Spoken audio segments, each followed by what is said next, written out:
Hello, ladies and gentlemen. Eddie Marcus here again. It is absolutely a magnificent time to be alive. During these times, you can play one of the most major roles in the human experience. Finding ourselves at this point, in this crisis, in this opportunity to express ourselves, who we are, what we have become in all of these generations. Who are we? We find ourselves given an absolute wonderful moment, ladies and gentlemen, in time when we see a situation where a virus comes through and we don't know where it came from. We don't even know how it started. We don't even know what it's made of, but we do know we don't want it. And so we are recognizing that it doesn't care who we are. When it comes through, it does whatever it does. It affects certain people more drastically than others for one reason or another. But the other thing, ladies and gentlemen, is that we got a chance to recognize all across the globe that there is power that is in existence, and it basically controls the world. And anywhere where the evidence of pain and suffering and persecution exists, it is an indication that that government is guilty of exactly that. Well, we have been given an opportunity, and the world has been given an opportunity to see how that works. And so when we saw the thing that took place in Minneapolis, where this cop decided that he wanted to murder a young man. This cop put his knee on this young man's neck, the young man, George Floyd, handcuffed, down on the ground, but persecution is on his neck, and had some assistance on his legs and standing back, keeping the public back, ignoring the cries and pleas, as people who are being persecuted do all the time.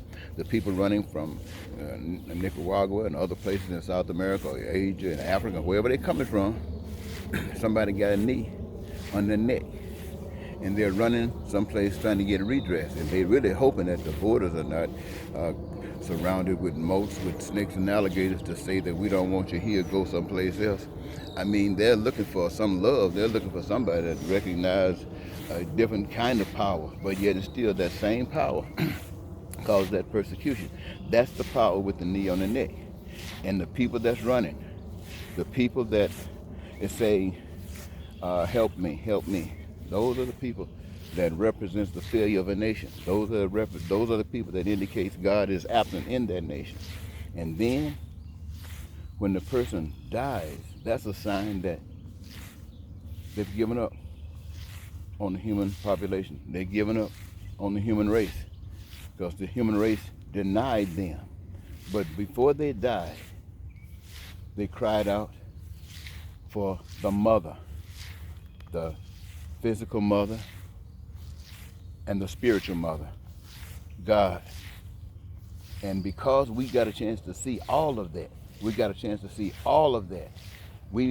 to recognize now that knowing that brings us to this point of Judgment Day. We have seen the whole power structure of the entire earth. It doesn't matter if you're in America, Republican with a conservative point of view. It doesn't matter if you're a Democrat with a liberal point of view. All over the earth, when that young man took his last breath, that was an indication that we had been judged guilty.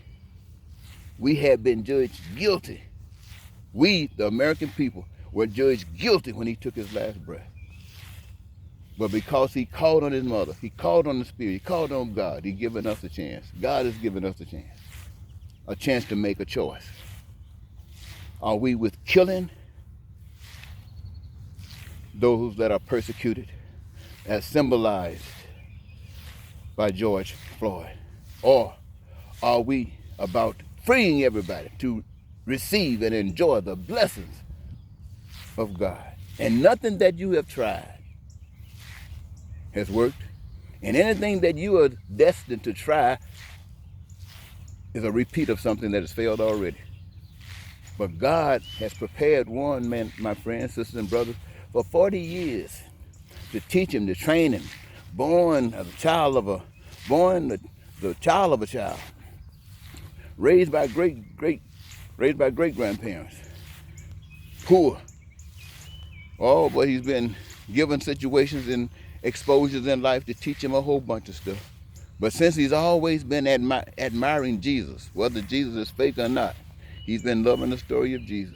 Jesus has been a wonderful figment of his imagination to be a lifesaver to the human race. That's what he's always wanted to do. And I guess he's been prepared to do just that. Because, ladies and gentlemen, I have posted a plan called 2020 Plan.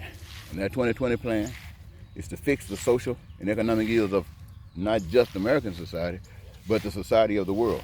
That's what it's offering. And it will do exactly what it says it will do.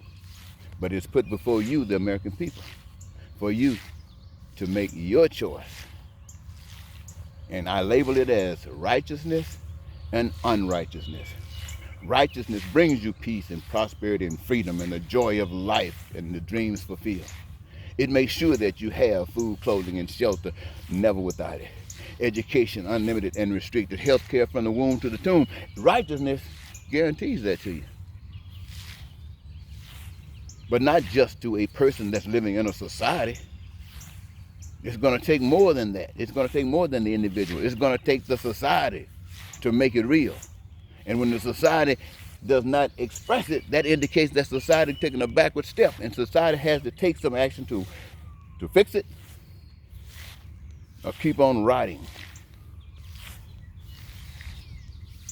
And so, ladies and gentlemen, that proposal is made, the 2020 plan. The decision is yours. You must make the statement. And when do you do that? You do that at the next presidential election. That general election, you go there. Usually I heard it on, well, the last time it's November 4th. I heard somebody say this time it's going to be the 3rd. But you'll know, when you go to those polls, you're going to have on there, I'm going to tell you what you're going to have. You're going to have, your choice is unrighteousness. That's going to be your choice, unrighteousness. It's going to come in the form of Donald Trump, Republican, conservative. It's going to come probably in the form of Joe Biden, Democrat,